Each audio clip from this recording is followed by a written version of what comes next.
Welcome to the world of Haven Pines, where shadows whisper secrets and the walls guard untold stories. Emily, a dedicated nurse with a fierce compassion for her patients, steps into what appears to be a peaceful nursing home nestled among quiet pines. But beneath its calm exterior lurks a sinister reality. As she delves deeper, Emily uncovers unsettling truths, neglect, and a conspiracy to silence those who dare to speak out. Embark on a journey with Emily as she battles unseen forces, faces chilling threats, and forms unlikely alliances to protect the vulnerable residents. This is a tale of courage against corruption, where one person's determination lights the way for justice and change. Are you ready to uncover the secrets of Haven Pines? Don't miss out on this gripping story of resilience and hope. Subscribe now and join us on Emily's unforgettable quest for truth and redemption. Emily stepped off the bus, pulling her scarf tighter against the biting wind that swept through the valley. The morning sun struggled to pierce the thick blanket of clouds, casting a dull grey light over the landscape. Before her stood Haven Pines, an imposing structure of aged stone and creeping ivy that seemed to shiver in the cold.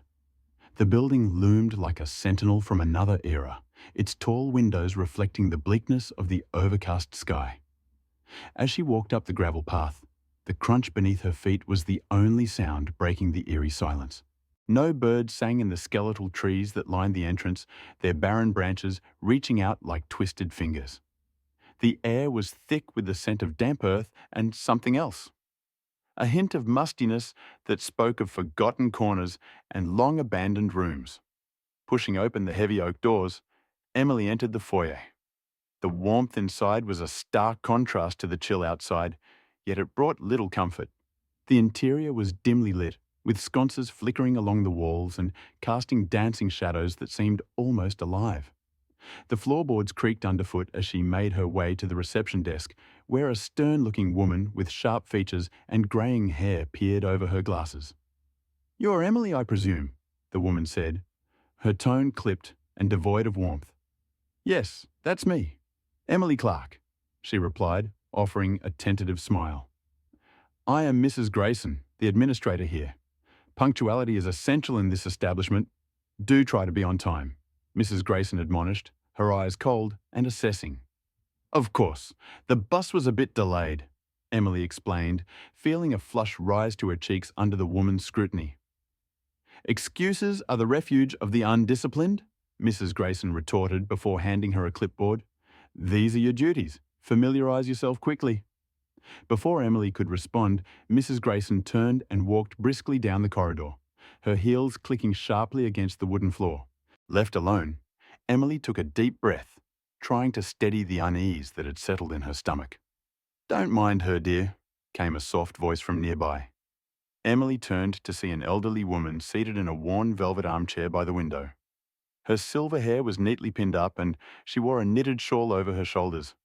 But it was her eyes that caught Emily's attention, bright, intelligent, and filled with a hint of mischief.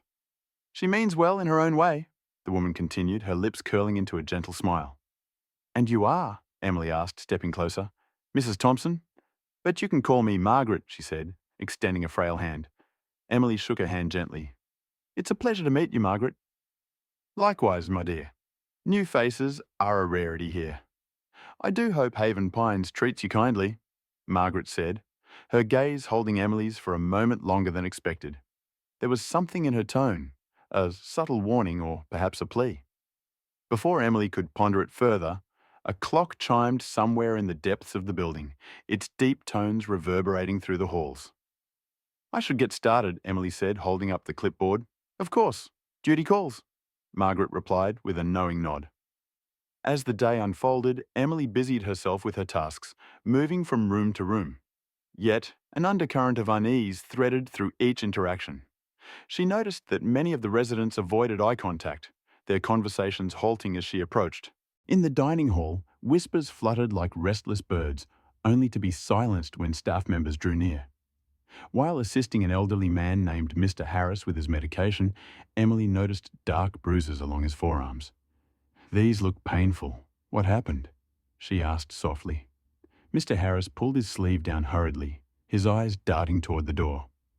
Just clumsy old me. Always bumping into things, he muttered.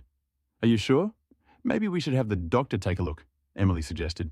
No doctors, he snapped, then softened his tone. Thank you, but I'll be fine. Puzzled, Emily made a mental note to monitor him more closely.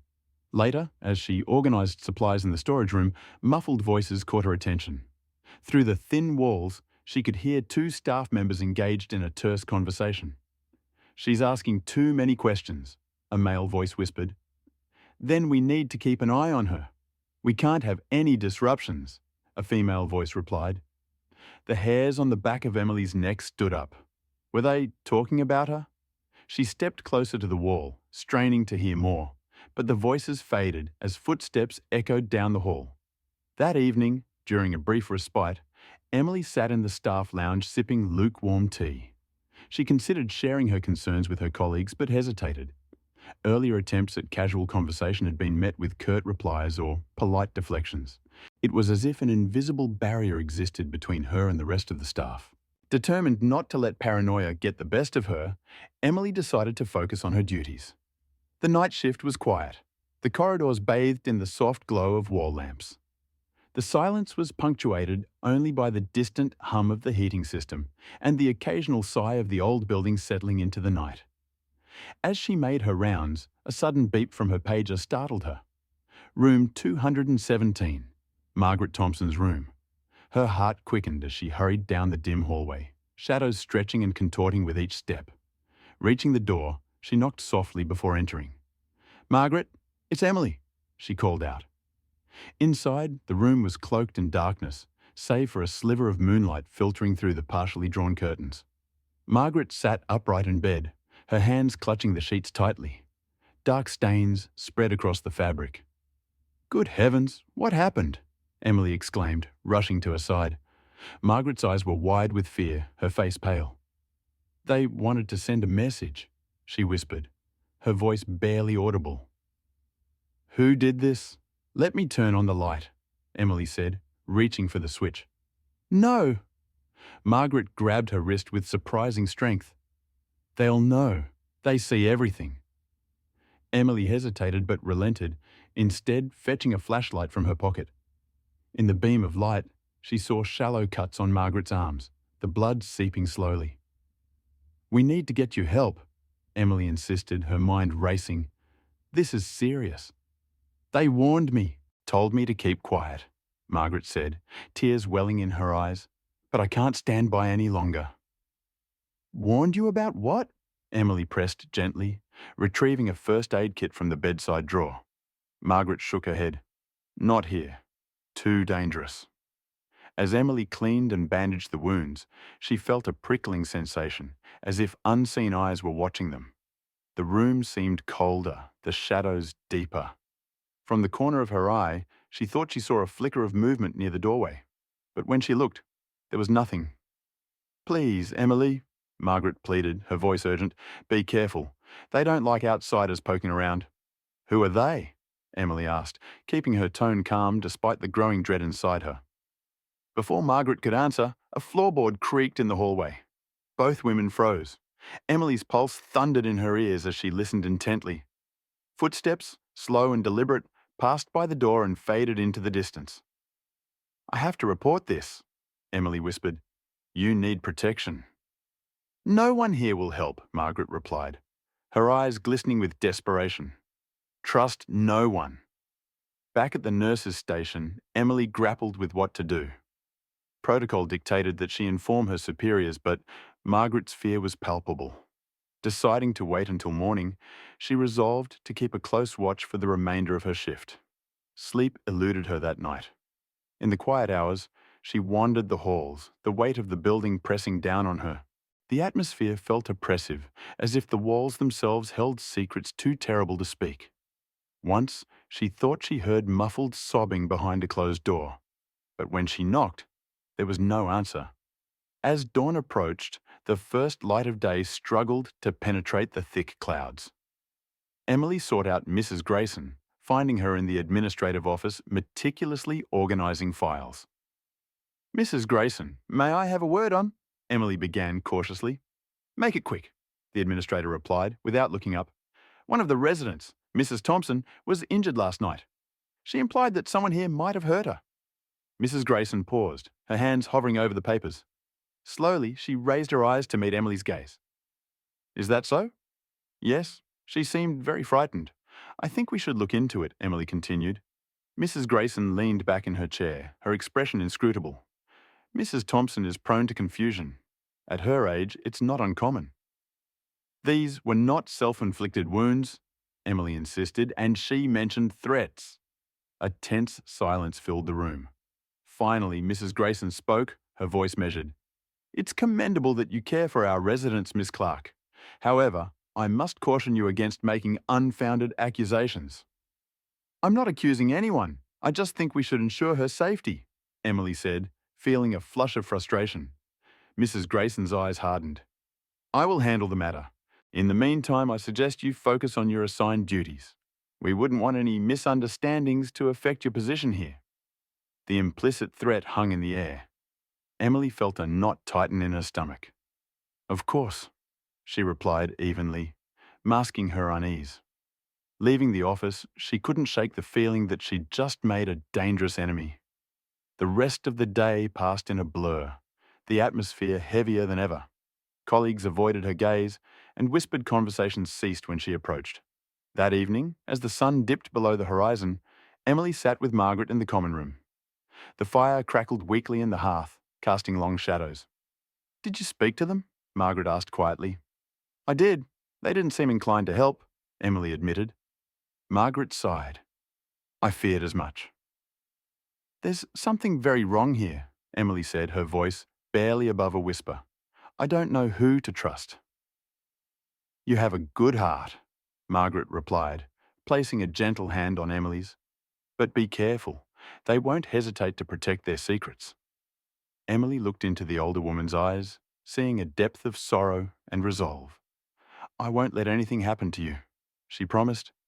Margaret smiled faintly. Perhaps it's time the truth came to light. As night enveloped Haven Pines once more, Emily felt a steely determination take hold. She didn't know what lay ahead, but she was certain of one thing. She couldn't turn a blind eye. The shadows of Haven Pines hid many things, but she was resolved to bring them into the light.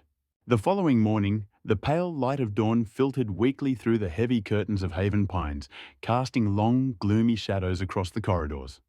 Emily awoke feeling a weight pressing on her chest, a sense of impending dread that she couldn't shake. Dressing quickly, she made her way to the dining hall, where residents were slowly gathering for breakfast. As she moved among the tables, offering assistance where needed, she couldn't help but notice the subdued atmosphere. Conversations were sparse, and the clatter of utensils seemed unnaturally loud in the silence.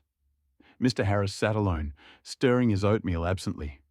The bruises on his arms were darker today, peeking out from beneath his sleeves. Good morning, Mr. Harris, Emily greeted, forcing a cheerful tone. He glanced up briefly. Morning, he mumbled before returning his gaze to the bowl.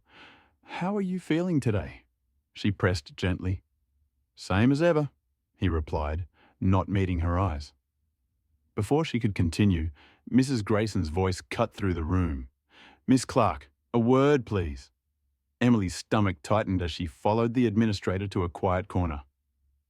Mrs. Grayson's expression was as stern as ever, but there was a glint in her eyes that Emily hadn't noticed before. I trust you recall our discussion yesterday, Mrs. Grayson began. I was disappointed to learn that you continued to disturb the residents with unnecessary inquiries. I'm only trying to help, Emily replied carefully. Some of them seemed distressed. Mrs. Grayson's lips pressed into a thin line. Your concern is noted, but perhaps misplaced. We have protocols here, and it's imperative that all staff adhere to them. Deviations can lead to complications. Complications? Emily echoed. Indeed.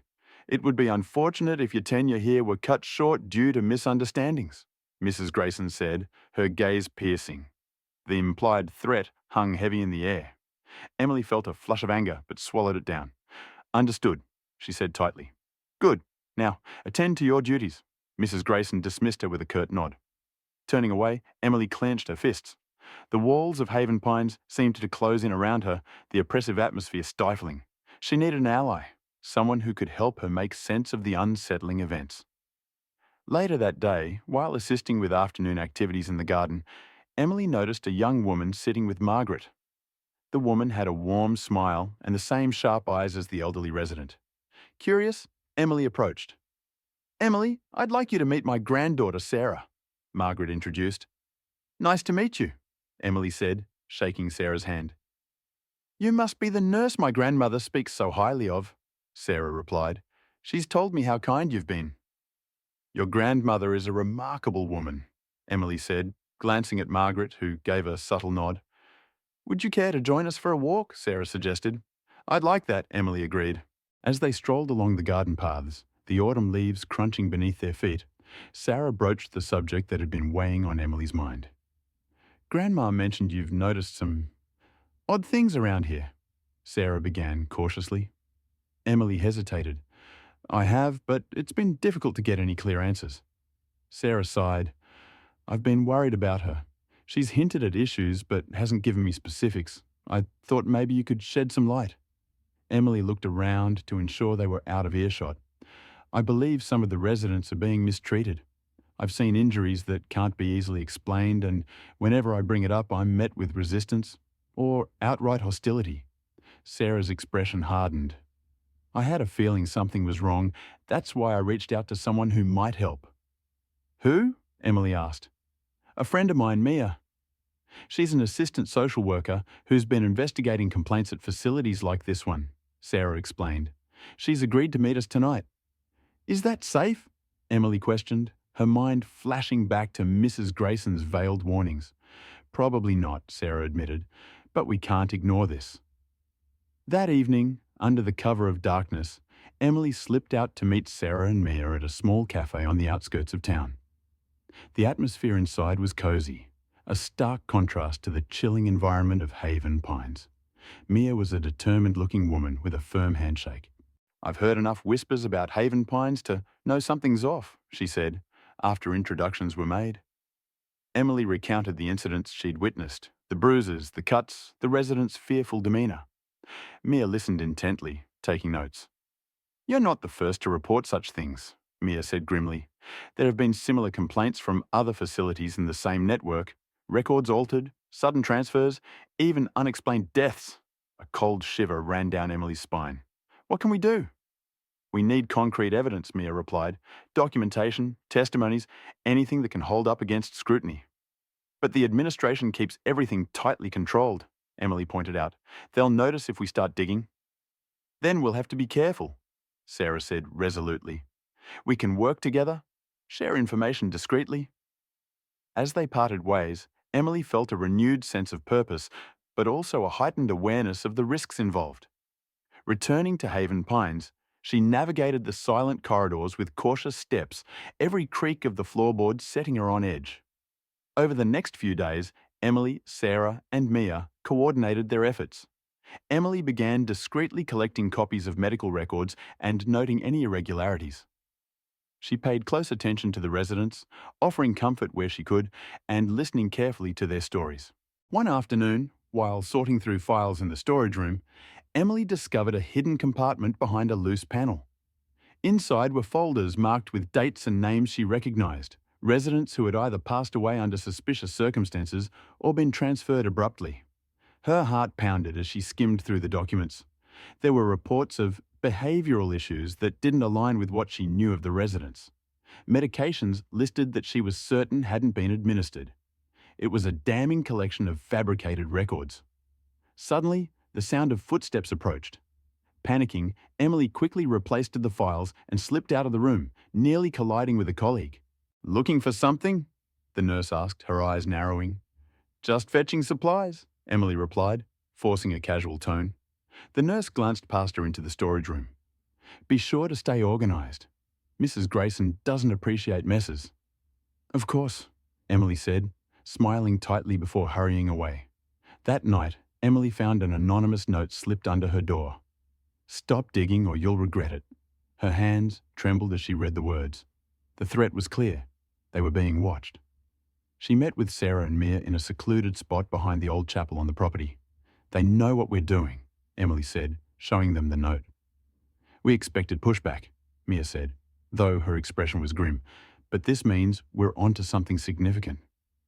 "Maybe we should go to the authorities now," Sarah suggested. "Without solid proof, they might dismiss it, or worse, tip off the administration," Mia cautioned.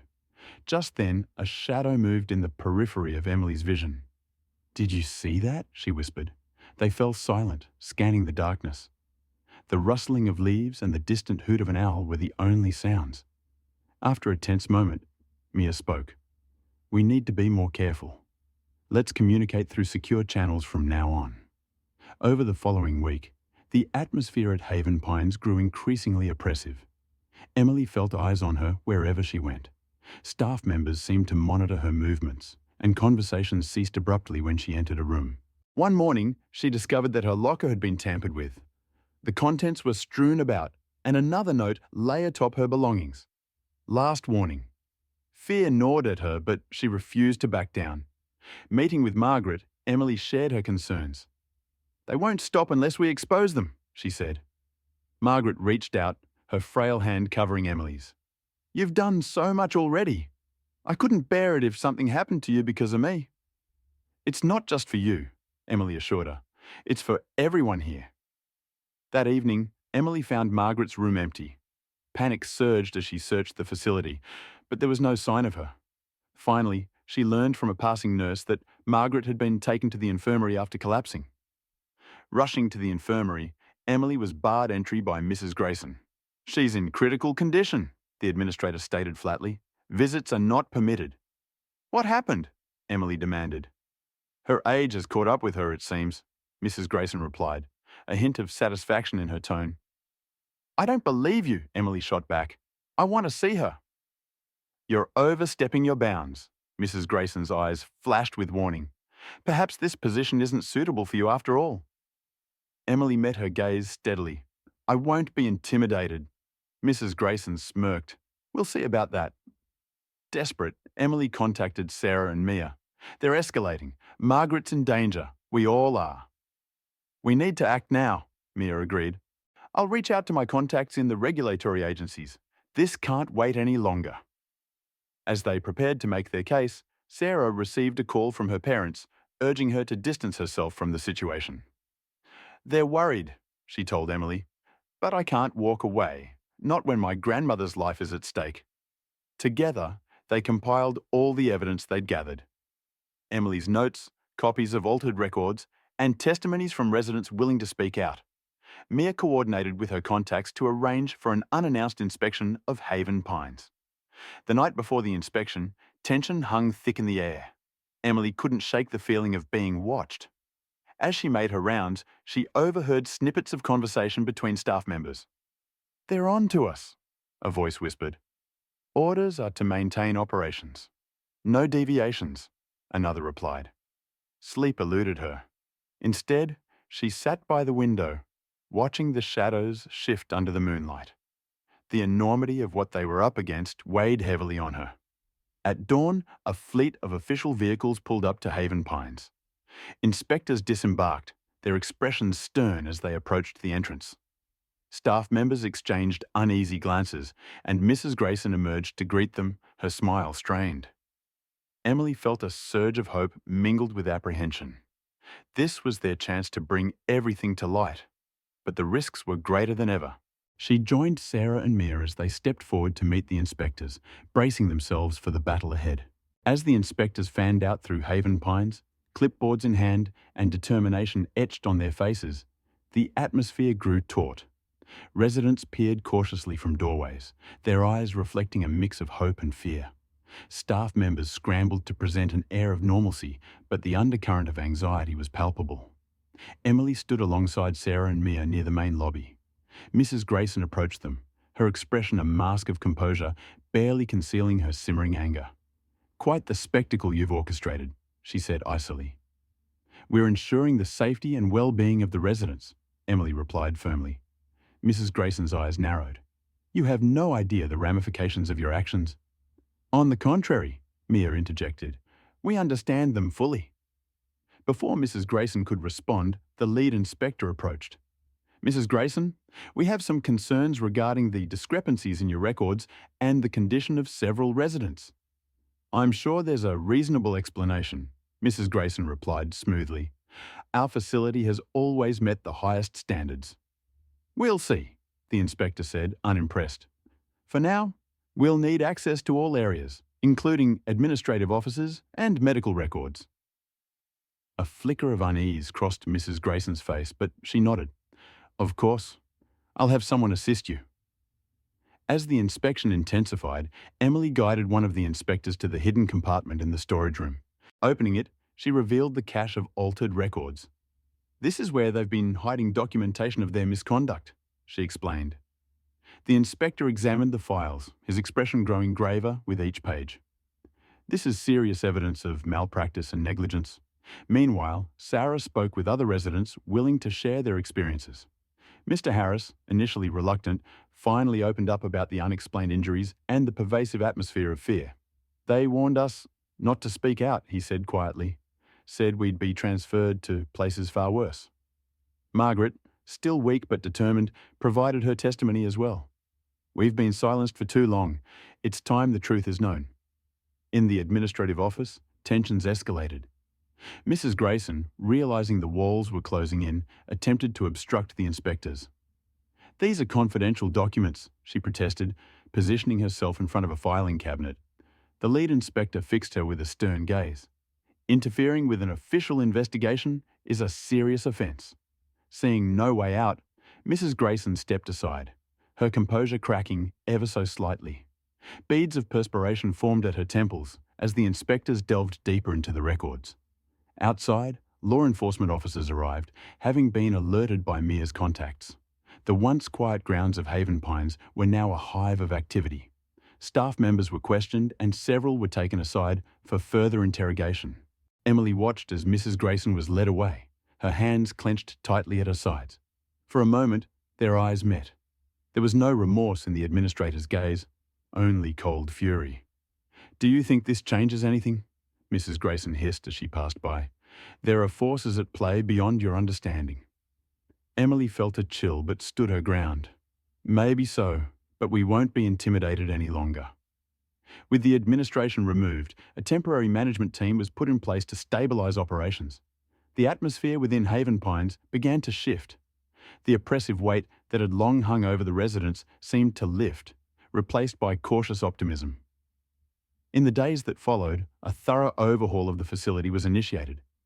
Medical professionals were brought in to assess the residents' health, and counsellors offered support to those traumatised by their experiences. One afternoon, Emily sat with Margaret in the sunlit garden.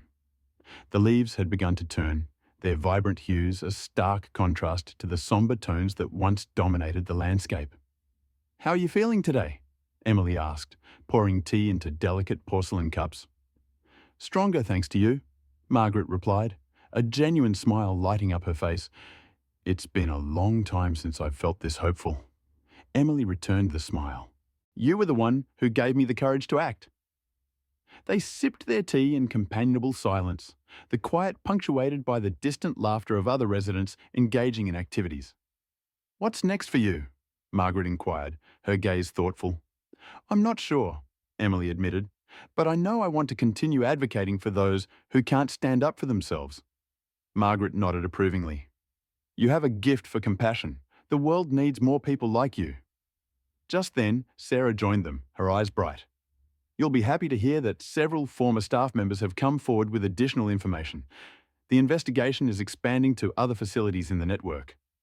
"That's wonderful news," Emily said. "It means real change might be possible."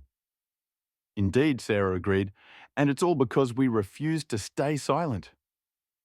Mia approached, her expression a mix of satisfaction and determination. "The media has picked up the story. Public pressure is mounting for comprehensive reforms in elder care." As the friends reflected on the whirlwind of events, a sense of accomplishment settled among them. They had faced intimidation and danger, but emerged with their integrity intact and their mission fulfilled. Later that evening, Emily wandered the halls of Haven Pines. The corridors, once filled with shadows and whispers, now felt warm and inviting. She paused outside the room of Mr. Harris, who was engrossed in a book. "Good evening," she greeted softly. He looked up, a genuine smile spreading across his face. "Emily, it's good to see you."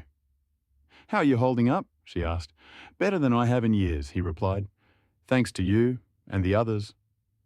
"You gave us the strength to keep going," she said. "Your courage made all the difference." He nodded appreciatively.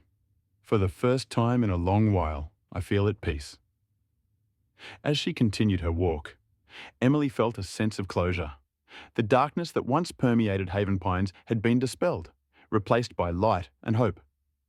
In the days that followed, Emily tendered her resignation. While she cherished the connections she'd made, she knew her path lay elsewhere. On her last day, the staff and residents gathered to bid her farewell. "You'll be missed," Margaret said, embracing her tightly. "I'll visit often," Emily promised, "and I'll carry all of you with me wherever I go." Stepping out into the crisp autumn air, Emily took one last look at Haven Pines. The sun broke through the clouds, casting a golden glow over the building. It no longer appeared ominous, but stood as a testament to resilience and the possibility of renewal. As she walked away, Emily felt a blend of melancholy and anticipation. The road ahead was uncertain, but she was fortified by the knowledge that she had made a difference. Her journey had only just begun, and she was ready to face whatever challenges awaited. Months later, seated at a quaint cafe in a bustling city, Emily penned an article detailing her experiences. Her words flowed with sincerity and conviction, aiming to shed light on the systemic issues she'd witnessed. The article concluded with a reflection. In the quiet corners where voices are often unheard, there lies an untapped well of strength. It is our duty to listen, to act, and to stand alongside those who are vulnerable. Change begins when we refuse to accept the shadows and instead strive to illuminate the truth. As she set down her pen, Emily felt a profound sense of purpose. The fight for justice was ongoing, but she was no longer daunted by the enormity of the task. With allies by her side and lessons learned, she was ready to continue her advocacy. Her phone buzzed with a message from Sarah. "Just read the draft. It's powerful. Proud of you." Smiling, Emily replied, "Couldn't have done it without all of you. Here's to making a lasting impact." Looking out at the city skyline, Emily knew that while one chapter had closed, another was unfolding. And this time, she was stepping into it with open eyes and an unwavering spirit. Spring arrived gently at Haven Pines, breathing new life into every corner of the once sombre estate. The grounds, previously cloaked in a veil of neglect, now burst with colour as tulips and daffodils pushed their way through rich, dark soil. The air was fragrant with the scent of blossoming lilacs, and the melodic chirping of birds filled the sky. A stark contrast to the eerie silence that had once permeated the place. Emily stood at the entrance gate, her hand resting lightly on the wrought iron arch, adorned with newly polished brass lettering that gleamed in the sunlight. The transformation of Haven Pines was nothing short of miraculous. The building's exterior had been rejuvenated. Fresh paint highlighted the intricate architectural details, and large windows now sparkled, allowing the warmth of the sun to flood the interior spaces. Taking a deep breath, she stepped onto the cobblestone path that meandered through the manicured gardens. Along the way, she passed by clusters of residents engaged in lively activities.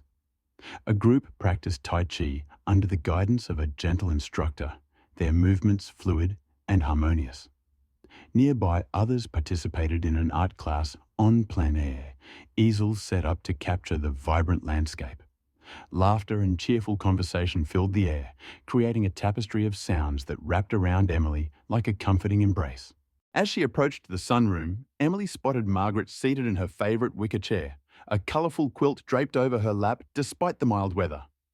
The elderly woman was engrossed in a book, her glasses perched precariously on the tip of her nose. Sunlight streamed through the floor-to-ceiling windows, casting a golden glow that seemed to halo around her. "May I join you?" Emily asked softly, not wanting to startle her. Margaret looked up, her eyes lighting up with delight. "Emily, what a wonderful surprise. Please sit. Tell me how you've been." Emily settled into the chair beside her, the cushions plush and inviting. "I've missed this place. And you," she confessed, her gaze sweeping across the room. It's incredible how much everything has changed. Change can be a beautiful thing when guided by the right hands, Margaret replied, closing her book and setting it aside. You've played a significant role in that. Emily smiled modestly. It was a collective effort. So many people came together to make this happen. Margaret reached out and patted Emily's hand affectionately. Your humility does you credit, but don't underestimate the impact of your courage and determination. You were the catalyst we all needed. They sat in companionable silence for a moment, watching as a pair of bluebirds flitted just outside the window, their feathers a brilliant flash of colour against the clear sky. How have you been feeling? Emily asked, concern evident in her tone. Stronger every day, Margaret assured her. The new staff have been wonderful. They truly care about our well-being. It's like a weight has been lifted. I'm so glad to hear that, Emily said sincerely. You all deserve the very best. Margaret studied her closely. And what about you? What adventures have you embarked upon since we last spoke? Emily took a deep breath, considering how to encapsulate all that had happened. Well, after leaving here, I joined an advocacy group focused on elder care reform. We've been working tirelessly to push for legislation that protects residents' rights and ensures higher standards across all facilities. That's admirable work, Margaret said, her eyes reflecting pride. You were always meant for great things. It's challenging, but rewarding, Emily admitted. There are days when progress feels slow, but then I think about people like you. And it reinforces why this work is so important. Just then, the sound of footsteps approached and Sarah appeared, her cheeks flushed from the warmth of the day. She carried a basket brimming with freshly picked flowers, daisies, lavender, and sprigs of rosemary that filled the air with their earthy aroma. Emily, I thought I saw you arrive, Sarah exclaimed, setting the basket down on a nearby table. She embraced Emily warmly. It's so good to see you. You too, Sarah. The place looks amazing. You've all done wonders here. It's been a labour of love, Sarah said, glancing affectionately at her grandmother. We've implemented so many new programs, art therapy, music sessions, even a community outreach where residents can mentor local youth. That's fantastic, Emily replied, genuinely impressed. It's clear how much effort and heart you've put into revitalising Haven Pines. Well, we had some inspiration, Sarah said with a wink. You set the wheels in motion. They spent the next hour reminiscing and sharing updates. Emily learned that several former residents had returned after hearing about the positive changes, and new staff members were carefully selected for their compassion and expertise. The facility had become a model for elder care, attracting attention from organisations nationwide interested in replicating its success. As the afternoon sun began to cast longer shadows, a gentle breeze carried the distant notes of a piano. Curious, Emily tilted her head. Is that music coming from the ballroom? Sarah grinned. Yes, we've restored the old grand piano. One of our residents, Mr. Donovan, was a concert pianist in his youth. He plays for us every evening. Would you like to listen? Margaret suggested, her eyes twinkling. I'd love to, Emily agreed. They made their way to the ballroom, a once-neglected space now restored to its former glory. Crystal chandeliers hung from the high ceilings, casting a warm glow over the polished hardwood floors. Tall windows draped with elegant curtains allowed the fading daylight to stream in. Mr. Donovan sat at the piano, his fingers dancing gracefully over the keys as he played a hauntingly beautiful melody. A small audience of residents and staff gathered around, some seated, others swaying gently to the music. Emily closed her eyes, letting the harmonious notes wash over her. The music spoke of nostalgia and hope, weaving a narrative without words. It was a moment of pure serenity, a snapshot of joy that she knew she would carry with her always. After the performance concluded to enthusiastic applause, Emily approached Mr. Donovan. That was exquisite, she praised. He smiled modestly. Music has a way of healing the soul, doesn't it? It truly does, she agreed. As evening approached, the group convened in the dining hall for a special meal prepared by the new chef, a farm-to-table enthusiast who took pride in creating nutritious and delicious dishes.